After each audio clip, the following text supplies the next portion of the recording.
So, first thing, we were talking actually before the ceremony. You gave me a very interesting introspect about what it means to be in the Hall of Fame. And you said that it's something that they can never take away from you. Cannot.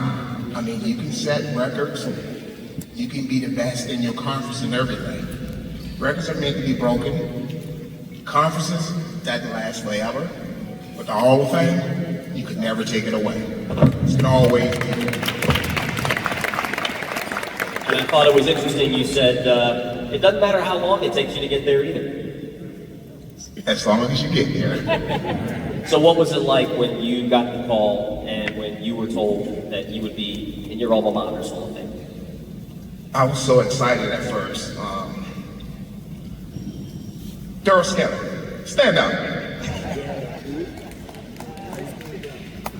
Daryl Skelly, greatest wide receiver ever. He did a lot of work for me. Couldn't read my handwriting, but he managed to get all the information right and to get it in for me. And those guys played games with me. I was inducted 3 months probably before I even found out about it. Those guys hid it from me. Daryl Skelly, Lee Kendall, you guys did a good job. Thank you guys.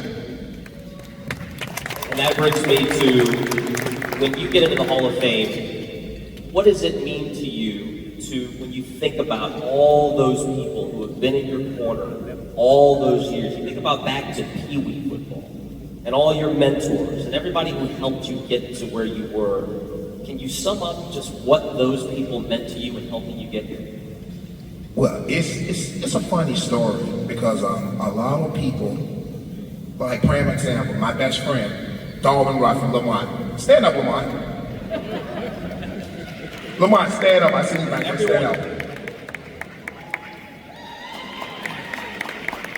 Believe it or not, he was my quarterback when I was little. Every day we played football.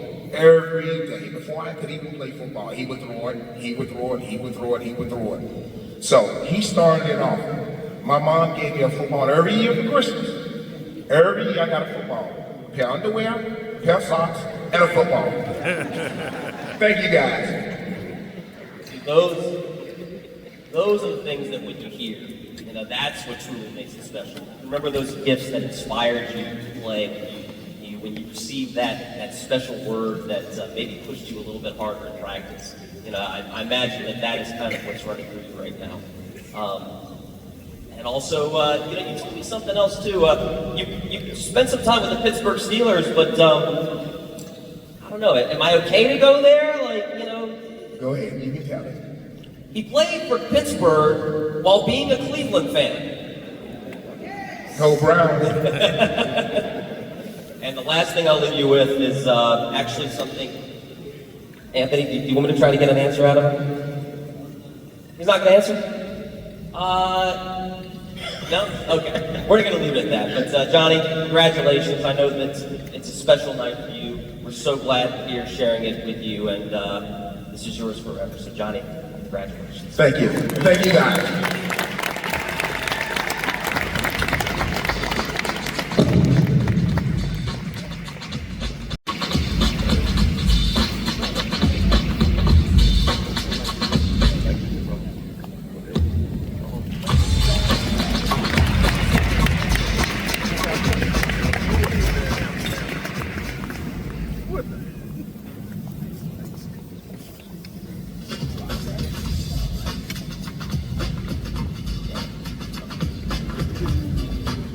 And we'll keep on moving while they're taking their pictures down there. To our next inductee. Greatest of the great, an achievement not everybody can say they reach.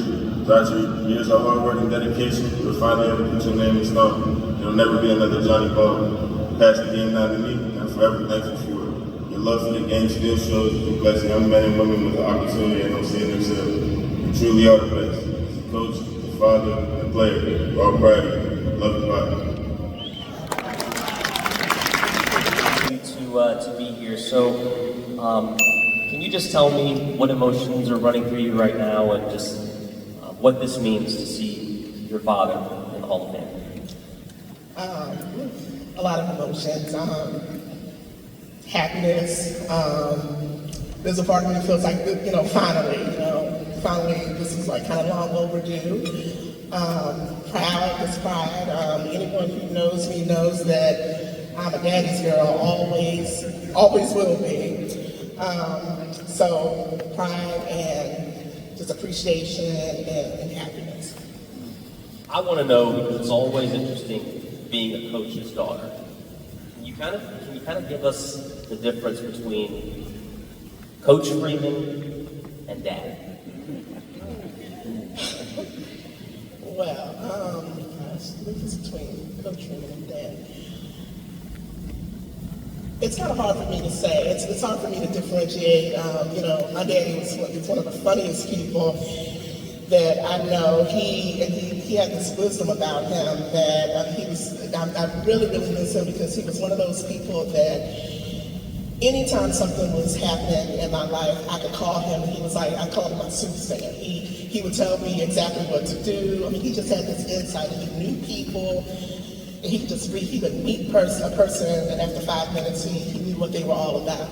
And so the reason I say it's hard for me to kind of differentiate between Coach Freeman and my daddy is that he's just true blue. And he was one of those people who I think his players can attest to the fact that he loved them. Now he loved me a little more, but he loved his players, and I think it showed in what he did on the field and off the field. I mean, for many of the players, he was a surrogate dad, and he took that role seriously. And so, I think it was a blessing. I consider it to be a blessing that so many people got to know how truly wonderful. They got to know the daddy that I know. That passion that he shared for his players is insane. Last is, what sort of memories do you have growing up? Are there any memories that pop into your head of him, coming home after a win, after a championship, and what he was like? And I mean, I know you say that he was always passionate on the field. I mean, did he ever kind of bring that home and kind of celebrate around the house? I mean, do you remember memories? Do you have memories like that? I have a lot of memories. I'm truly my father's daughter, because people think that we're mean when they first meet us. We're not smiley people, but my daddy had a heart of gold. He really had a heart of gold, and I spent a great deal of time in his office. So because we lived on campus, and so I'd go to his office after school, and so just his humor. And he just had this way of putting you in check and just infusing jokes into it. And he was just an optimist, and so even when things were really, really bad, he taught us how to find the silver lining, how to find the funny in even the darkest times. Loyalty, he was just a good guy.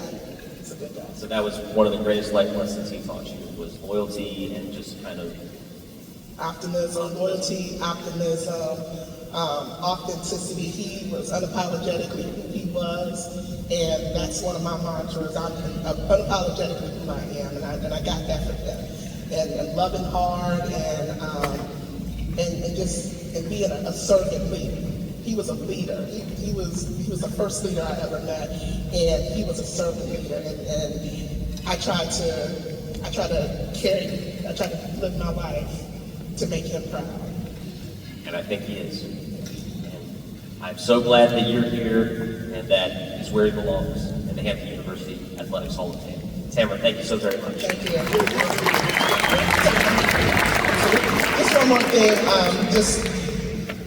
I'm speaking on behalf of my father. I would be remiss if I didn't formally acknowledge my mother and all the things that she did. She stood behind my father throughout his career. Some of the guys may remember, he probably tasted my mom's sweet potato pie. I mean, just the little things. And so I know my father would want me to publicly acknowledge all the great things that my mom did. If it weren't for my mom, my daddy wouldn't be wouldn't have been the success that he was. So thank you, Mom.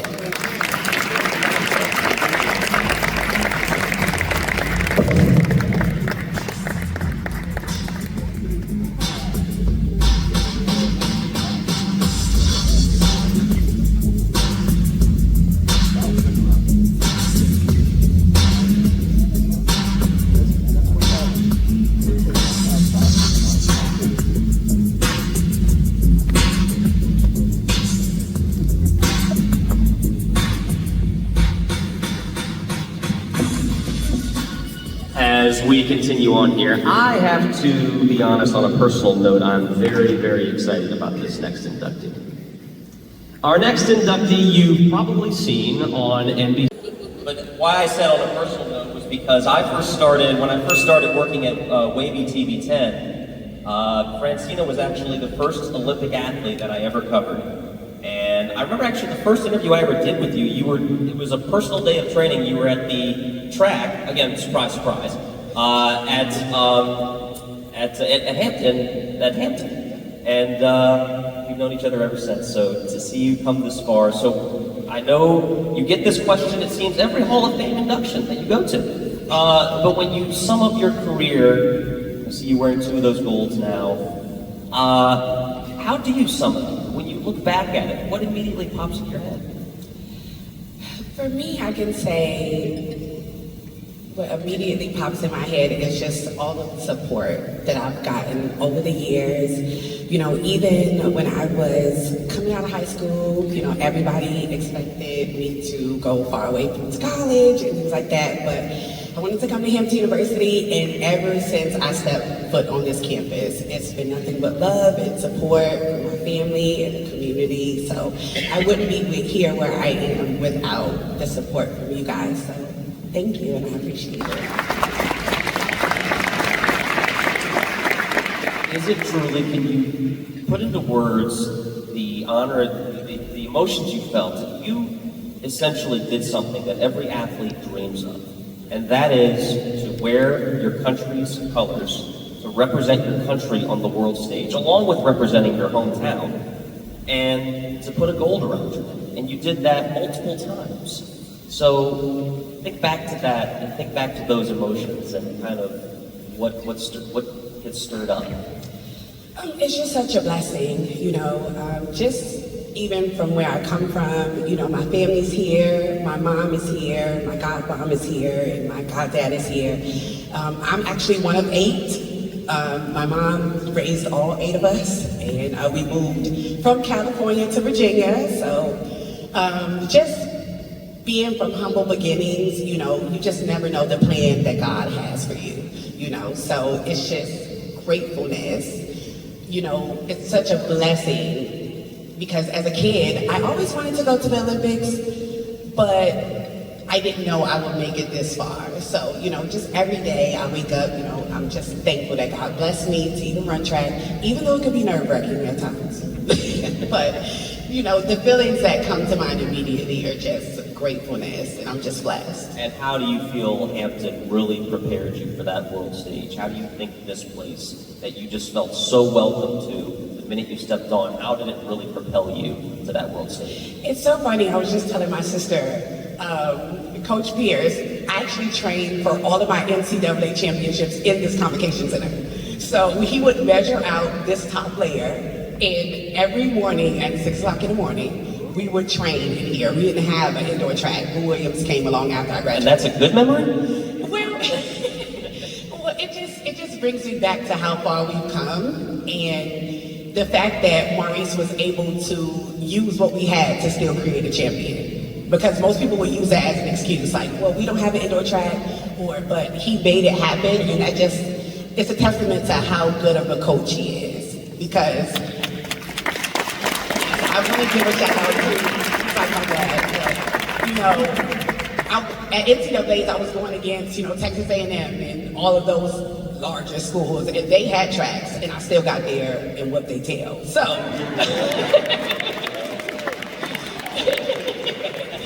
So, you know, just even being here in this room, I'm just so grateful. And you looked like you had fun doing it all. I mean, I understand it was hard work to get there, but one thing that you always took with you was just your joy of doing it. It seemed like no matter what it was, you had fun doing it. Absolutely. Being at Hampton University was some of my best years. You know, every time I come on campus, it's just so much fun. It's such a family community, and I wouldn't have been able to win, you know, without, you know, even when I went to the Olympics the first time in 2012, when I got back, I was on billboards on 64. It was just amazing. And just, you know, coming from the Hampton Roads area, it was just nice to make the community proud. You know, that's just an honor that I will never, ever forget. A round of applause if she's made everybody here proud.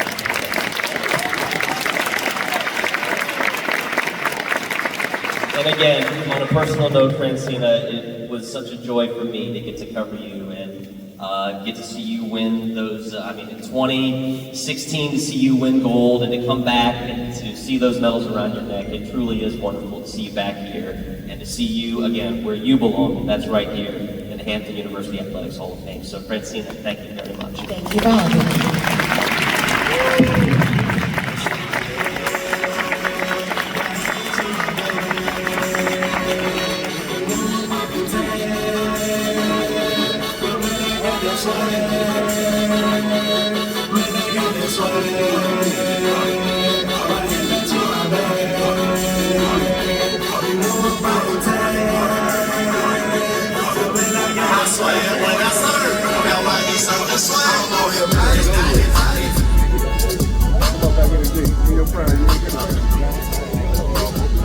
Rolling right along, our next inductee played football at Hampton for 3 years and led the team in scoring.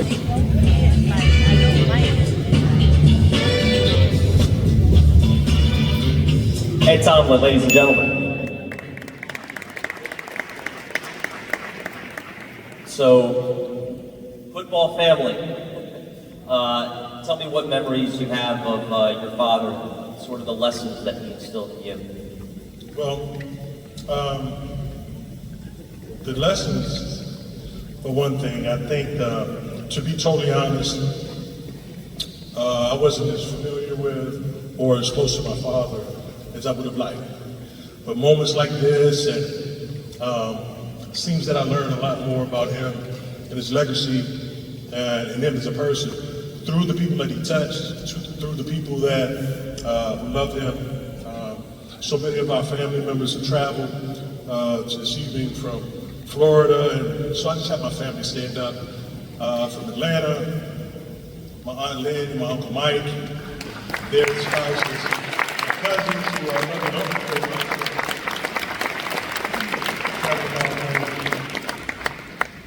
and as many teammates have joined. I had an opportunity to hear a lot of the stories, and I'm sure most of them are true.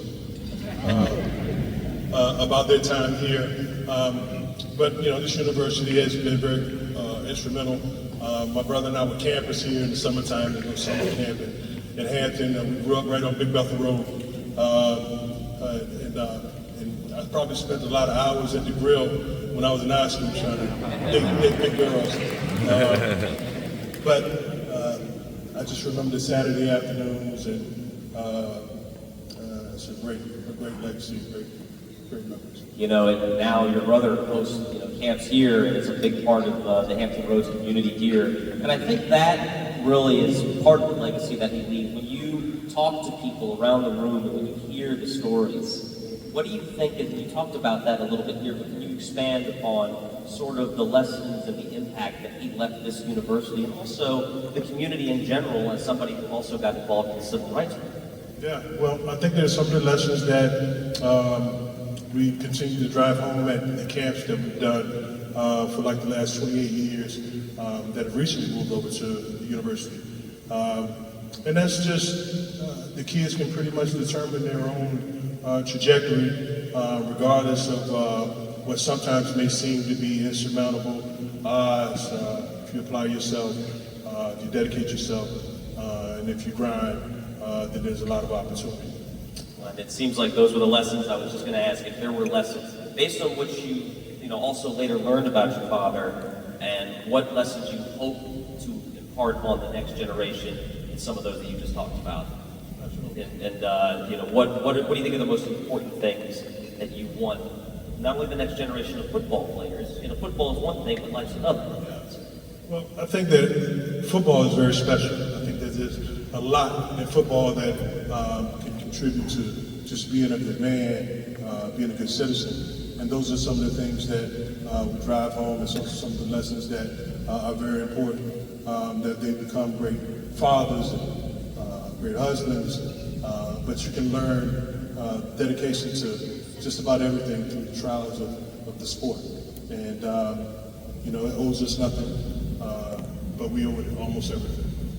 Congratulations to you and your family on such a wonderful night. Ed Tomlin, ladies and gentlemen. Thank you.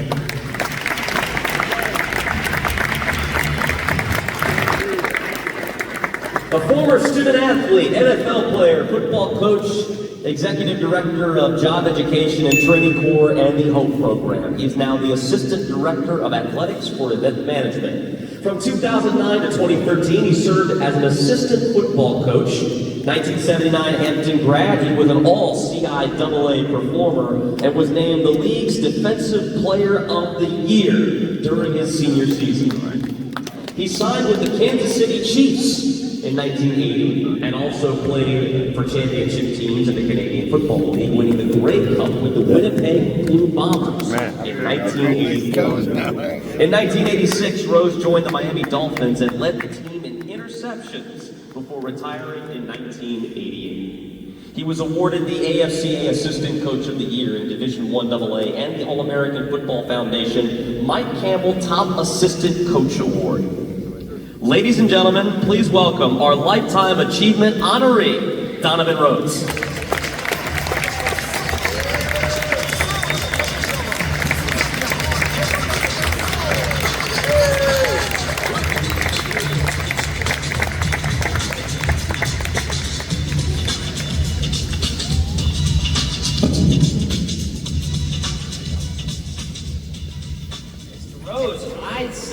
A little while before the ceremony started, I was doing a little bit of a prep and looking up resumes, and I saw yours, and I said, that man can play. So what memories do you have of your playing days, and just kind of how did things kind of change when you transitioned into the coaching realm? Actually, when I first came, I went to Northview High School in Norfolk, and this gentleman over here, Walter Levitt, would you raise your hand up? Walter Levitt. He called me in and said, if you come here and you make the team, you get a chance, you might earn some money. And I came here like 1 week before camp. And because of him, it started all my dreams, and I was able to move on. And we talk about the impact that mentors have. What are the mentors and what are the people that you think really sort of helped you and pushed you as your career progressed? We're probably starting off, my brother, Alan Rose, can you stand? He was all world. I played all the sports that he played, basketball, football, and track. And, I wanted to be as good as him. And I kept working. And then my father, he's no longer here, but I still hear people may know him, Joe Rose. He did a lot for me. And he told me that I can do anything I want to be and what have you. And so I just kept my dream alive, and I kept working. And I knew no matter where I went, that nobody's going to outwork me. I knew that. So that's probably the key one. Are there any, and I love asking this question to Hall of Fame inductees, and that is, are there any moments from your playing days that really stood out playing in the NFL, playing in the Canadian Football League? Is there any one or two moments that you look back on and you say, I did that? Yeah. Well, I mean, it's a lot of fond memories. I don't know how long we have. how many minutes? But anyway, when I went to Miami Dolphins, Don Shula was a Hall of Fame guy, Dan Marino, and I went there, and I remember when I went, and I just left Canada where we won the Grey Cup, and when I came there, I had a chance to play, and I had to go against Mark Duper and Clayton, receivers, to make the team, and so Don Shula came out there, he had his arms crossed, and had the Miami Dolphins. The Miami Dolphins. What is that? The visor. Yeah, the yeah, visor. all that stuff there. And he looked at me, and I was saying, man, that's Don Shula. That's Dan, And I had to impress him to make it, and he gave me the chance, and I impressed him, and then I ended up starting at Nickelback, and had led the team in interceptions, and from there I had confidence that I could make it anything no matter what I do, and I came here to Hampton, and I became a coach. Joe Taylor, where's Joe? Joe Taylor, that gentleman took a chance on me, and we won. I may got it off coach, but 13 championships. Isn't that about right? Yeah. But anyway, it seemed like that everything that happened for me, it just happened, and I was just one of those people that took the torch and just went with it, and I was just blessed to be able to do all the things that God has given me to do. And I'll leave you on this, and that is many of the things that you've also done in your career have centered around Hampton University and around not only contributing athletically, but also giving back once your playing days were over. So can you kind of sum up what this university has meant to you? Because based on the work that you put into this place, it really seems like this place means a lot to you. Yeah, it does. I don't know how many people can say they've been here, but I've been in Hampton 34 years. Wow. And thank you. And I've probably done at least 10 to 12 different jobs, different things. I implemented programs, a JET program. I think one of my students is in here. Janice, are you in here, Janice? Janice? Okay, she must have left, but anyway, she was one of my students, and I worked with her for 17 years. I was with the HOPE program, Hampton Opportunity Program for Enhancement, for black males, and I worked with Hampton Nation when we started, and just so many different things. I was a head coach, assistant head coach, defensive back coach. I had the pleasure of coaching Coach Taylor, and gave me a lot of things that I was able to do, and I'm just thankful that I was able to make all those accomplishments. But more importantly, I was thankful. I think Anthony Henderson, where's A.D. Henderson? He told me when I came in, he said, Don, I want to make sure that we give you this award while you still can smell the flowers. And so right now, again, thank you, Anthony. I can smell the flowers, and it feels real good. Well, I know that you played here, you left your mark as a player, you represented Hampton in the NFL, and you came back here, and Hampton University is better because of your service here and because of many more things that I know that you still have planned here. So, Donovan Rose, thank you so very much, and congratulations. Thank you. Thank you, everyone.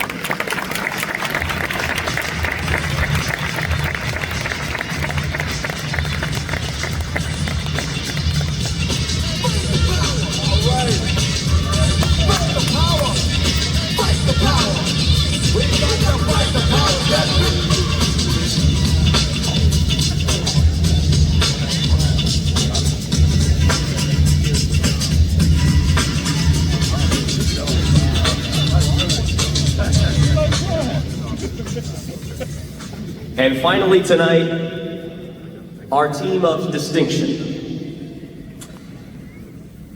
Our final honorees tonight, the 19...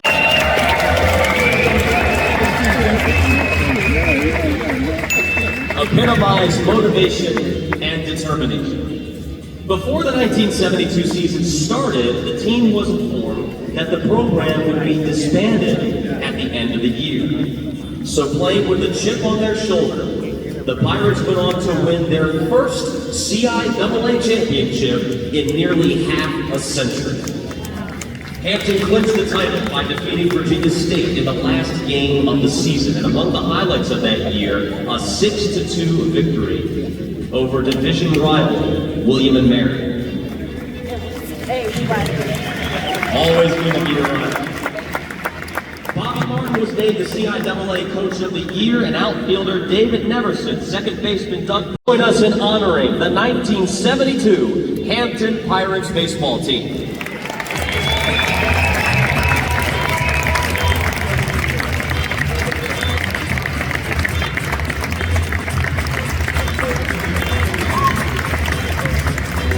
Doug Palmer, ladies and gentlemen. I'm not sure, Doug, that you can really, how can you quantify? How can you look back at that and such an improbable run when you were told that the program would be disbanded? Did you utilize that, or how did you guys react to that at first? Well, first of all, let me acknowledge the class of 1972 and 1973 that are here, and the families that are here, and our team. We're going to get our trophies later, so don't worry, and I'll be up here. Not only, when you start a season, it's like, oh, we're going to win a championship, but we had a real purpose, because we were told that this is your last year of baseball. And I came to Hampton on a baseball scholarship, along with Herb Breeden and some others. And that was our whole life. And we said, well, wait a minute, they're going to get rid of the team. What if we do something that was never done in Hampton's history to win a championship? Because think about it, if we win a championship, which has never been done, they can't get rid of the team. And we were a team of purpose and destiny. And we had all the ingredients. You had David Neverson, who's captain, tri-captain. He batted .487. We had Al Barley. He struck out 21 guys in one game, and he was 8-0. We had many other players, Quentin Smith, Tate Thompson, and others. Larry Glover. So many people. All these people blended to make sure we would win. And so we were a team of destiny. And we said, we won the championship, we beat Virginia State. And we only lost 2 games in the division. We had the pitching, we had the hitting, we had the fielding with Quentin Smith and backup pitchers with Tate Thompson, Michael Stewart.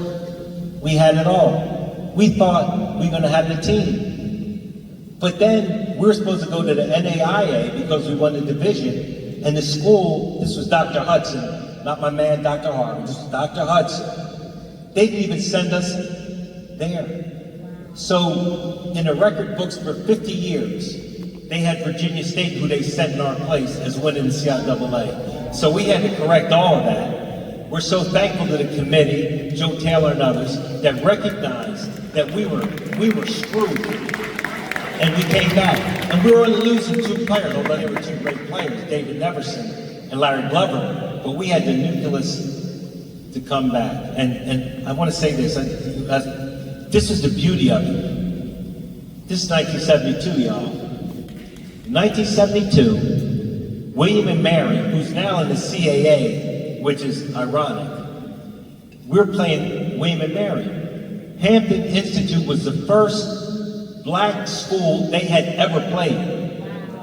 And they were nervous. This is 1972. So Dr. Nielsen, the athletic director, came to practice 2 days before the game and said, listen, William and Mary, they're awfully nervous about playing a black school and their first place in their division.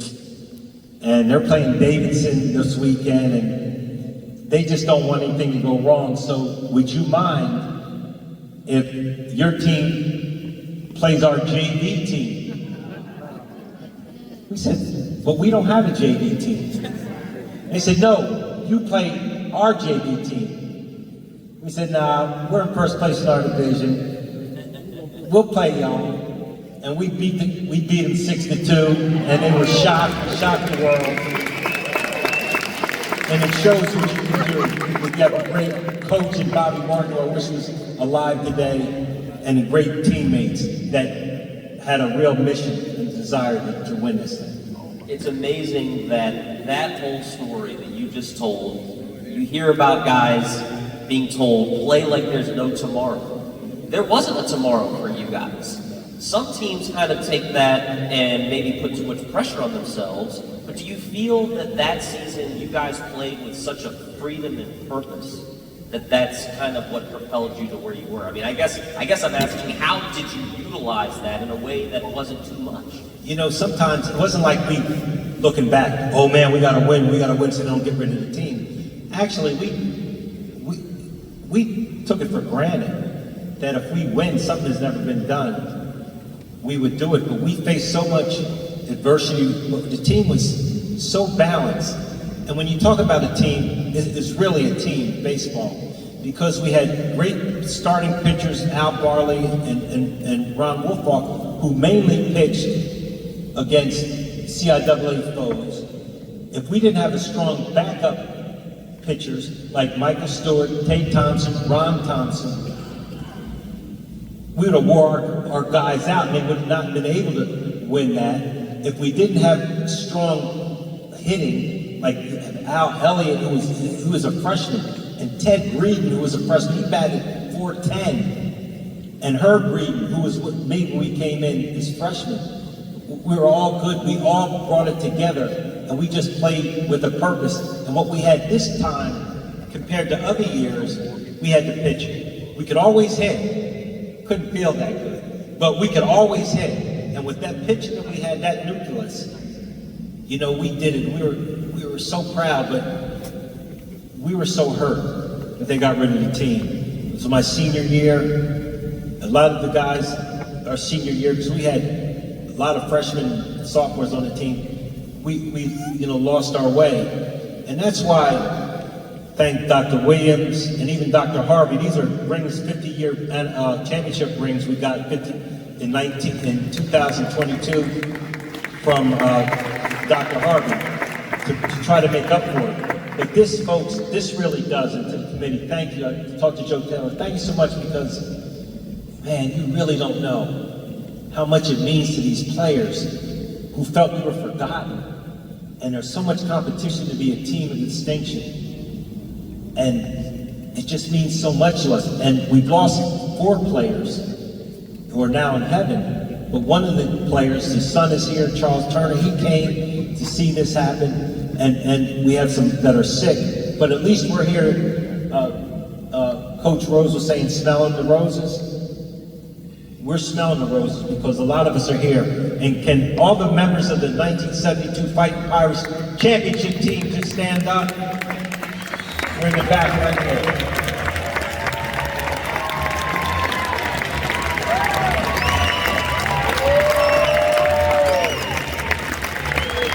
That disappointment and the hurt that we experienced after that, today, tonight, this makes it all work. It makes it all work. You know, I almost feel like this is mundane compared to everything you've just said because it goes far beyond simply a championship season. Can you think back to when you guys clinched and when you realized what you had done? And I know that there was so much of you that said, God, I wish we were coming back next year. But just to kind of live in that moment and to celebrate what you got. Can you remember that moment? Like it was yesterday. We were a game ahead of Virginia State. We went to Virginia State the last 2 games of the season, and all we had to do was win 1 game to win it. And Virginia State, they were going crazy. They were wild. They were all yelling and screaming. My homegirl from Trenton, New Jersey, she said, I can't speak to you because they're all mad at all y'all, you know. And we played the game. We won 11-9. And this goes back to why we're a team of destiny, because everybody had a part in it. Larry Glover got a hit, Quentin Smith got a hit, and he didn't hit that much, but he hit when it counted. But this is the play. In farm, Dave Neverson, remember this. We're up 11-8 with 2 outs. They had men on first and second. And we're like, man, this is it. This is 9th inning. And a guy hit a shot in between left center field. 1 run came in to make it 11-9. David Neverson, who didn't make an error all year, and he made all CIAA, he threw a shot to Quentin Smith, our shortstop. Quentin threw the ball from mid-left field. I don't even know if it was 1 hop. He'll say it wasn't 1 hop. He said it went straight there. But regardless, we tagged the guy out at home plate to win the game 11-9. If not, that run would have been 11-10 with a guy on third base, and who knows what happened. So everybody contributed to that season, to that win, and this just means, folks, really, I'm getting goosebumps. This means so much to us. I think we're all getting goosebumps listening to you, and I can hear the passion in your voice. And like I said, to understand that it goes beyond simply winning a championship. You know, you said something that I think is so poignant. That is, you felt like the forgotten team. You felt like forgotten men. But now you guys are where you were meant to be, immortalized, forever known as the team to win the 1972 CIAA. Thanks to the committee with Dr. Williams and our athletic director Anthony and Joe DeGraw. Now we just got to get a banner up here with CIAA, right? Now, One more step. They're never satisfied. They're never satisfied. We'll never get back. Thank you so much, Brad.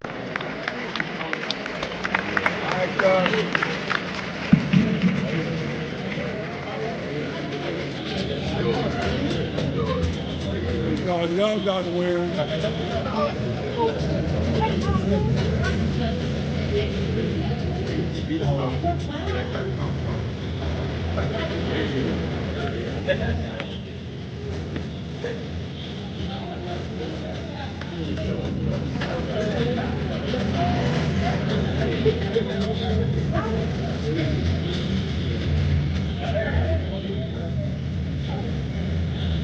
Well, ladies and gentlemen, that concludes tonight's induction ceremony. Thank you all for being here, and congratulations again to all of our inductees. Can you all give one more round of applause for the 2024 Hampton University Athletics Hall of Fame inductees? We hope you've enjoyed the night, and we hope you enjoy the rest of the night. We hope you get home